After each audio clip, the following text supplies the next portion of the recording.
Welcome back to another episode of DAS with your boy, Sean Mack. And today we're going to be doing a little something different. You'll see what I'm talking about as the video go along.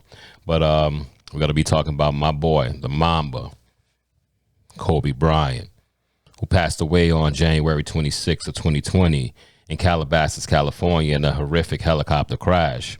I wrote a letter to Kobe because I always felt I was one of the greatest Kobe Bryant fans. I was there from the beginning. I was there when I didn't want him no more. I was there from the air ball.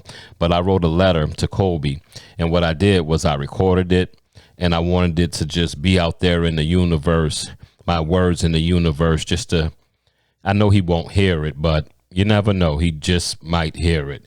But like I said, I just wanted my words to be out there in the universe, just to have it out there. I feel like I was a part of his life now when I wrote this letter to Kobe. So I'm going to share it with you. Make sure you hit up that comment section and let me know what was your favorite Kobe Bryant moment. What was your favorite championship run? What was, do you think he's better than LeBron? I love to talk in the comment section to my guys about that and my ladies about that. But just let me know what's going on with Kobe and your feelings on Kobe Bryant. So as always, if you like today's content, make sure you share, like, and subscribe to the video. So let's go, my dog.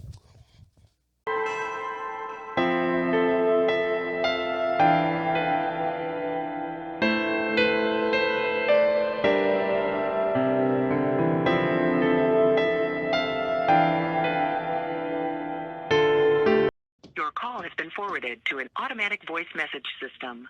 At the tone, please record your message. When you have finished recording, you may hang up or press 1 for more options. What up, Kobe? Hope all is well up there. Tell Gigi I said hi. I never had the platform to actually talk to you and tell you how I felt as a fan. And now I do, so I'm going to sit down and share my thoughts with you through a fan's eye. You know, I heard this young kid was drafted in 1996 and was traded to the Lakers. You were actually drafted by the Hornets. And I was like, okay, just another guy drafted. You going to the Lakers. I was a fan of Shaquille O'Neal. I wanted him to win a championship, so we needed any help that we could get to that championship for Shaq.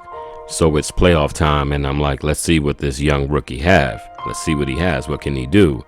You're playing against the Utah Jazz, and you put up these air balls. It was not one, it was two, it was three and four. It did go into overtime, but I saw the confidence in your face. I've never seen someone shoot an air ball so many times with so much confidence. But I have to be real. I actually said to myself, who is this young kid? Why did we trade for him? And can we get rid of him by trading him next year? It seemed a little too cocky, seemed a little arrogant, slightly pompish. I didn't like anything about it, but I did respect that you had the heart to shoot that many air balls in such a big game. Just watching your growth process in this game of basketball became an obsession for me. I noticed that you were different. I noticed that you did things and thought them out. The elimination game against the Kings where you dropped 31 points, you had 11-11 from the line, and you also had 11 rebounds.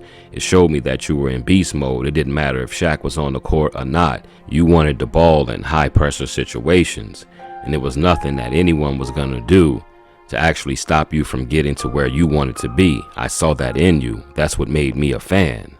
The Western Conference Finals in 2000, Pippen thought he could guard you. He still thought he had the skills to guard you, but you were blowing by him every time. You were also putting him on the post, giving him a little bit of the MJ turnaround, giving him the business. Even though Shaq did dominate that Western Conference Finals, and most people remember the alley-oop from you to Shaq, I could remember specifically watching you give Pippen the business. No one on that 2000 Trailblazers roster wanted anything to do with you. You were like icing on the cake, and we love you for that. The very next series against the Pacers, you and Shaq was going for your first championship. You're 22 years old, bro. You won your first. You put the team on your back when Shaq fouled out. When you was telling them to slow down, calm down, I got this. I saw it in you once again, and I'm like, I like this guy. This guy's giving people the business, and he got the swag of a MJ. He reminded me of MJ. lot of stealing from MJ. The fadeaway, the way you even walked down the court, the way you chewed your gum. It was MJ, but it was different because it was you. It was Kobe Bryant. We never seen this before from someone else besides MJ. You understand what I'm saying, Kobe? And oh yeah, let me tell you about the San Antonio Spurs battles. It showed me a lot. Your game was evolving into greatness.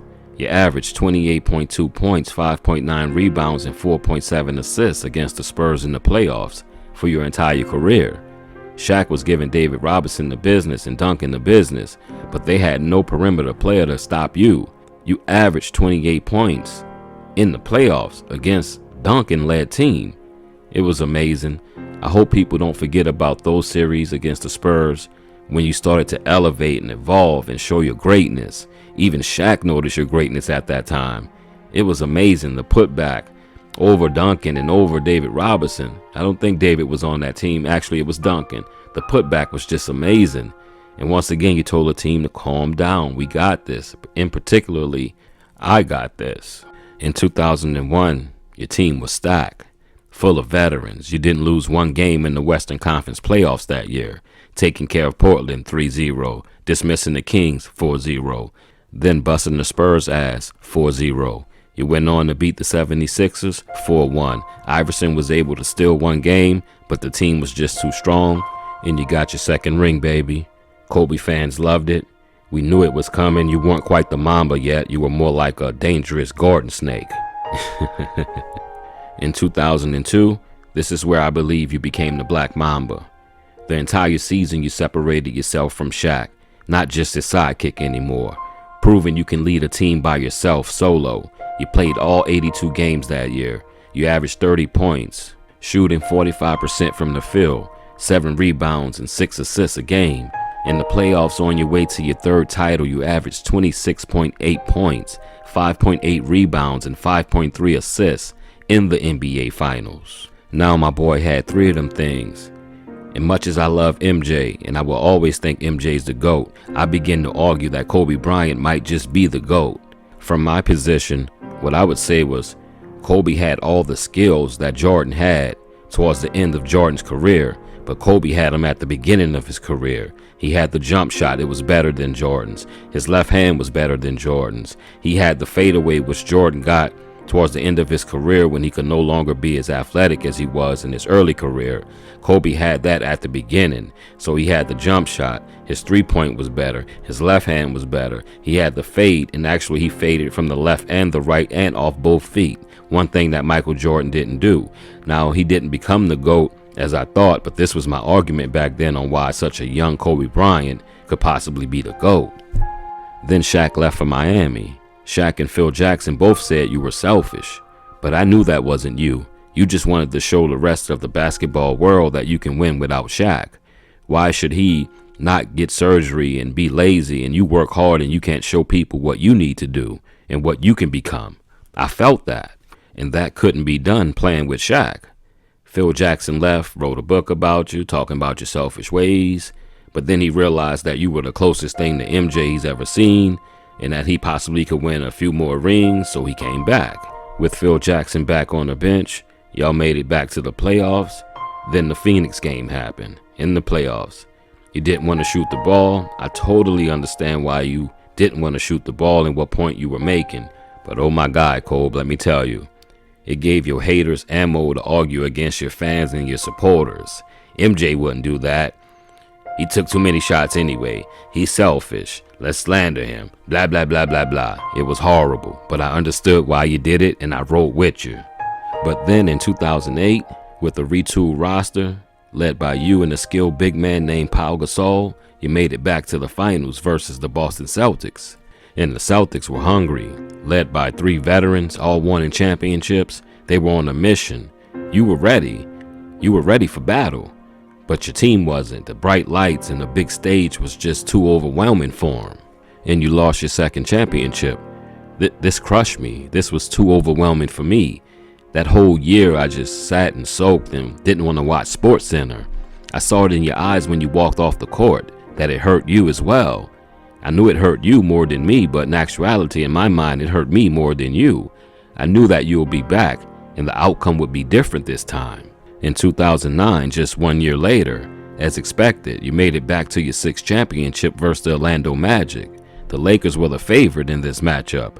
And oh boy, did you put on a show, my boy, averaging 32.4 points, 7.4 assists, and 5.6 rebounds in the finals, and winning your first finals MVP, and letting it be known who the best player in the NBA was at that time.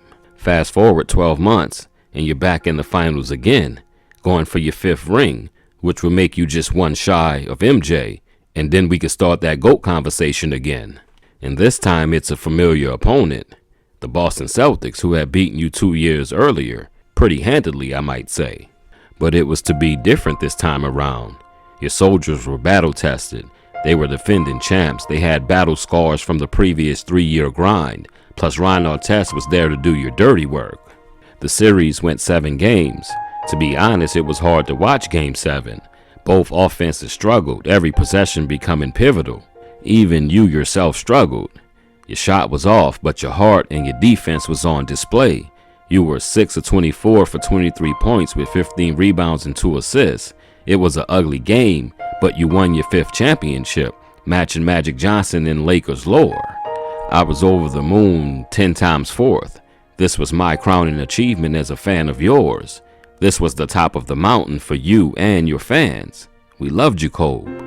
In 2013, after playing entirely too many minutes and bad coaching by D'Antoni, your Achilles finally gave out, but that Mamba mentality wouldn't let you just walk off the floor. You gutted it out, came back and took your 2 free throws, and walked off the court the way you wanted to, on your own. Kobe, I watched a lot of my favorite players towards the end of their career, and I knew in my heart of hearts that this was the beginning of the end for you and me as a fan. I knew you just wanted to rehab and come back to play the game that you loved and go out the way that you wanted to.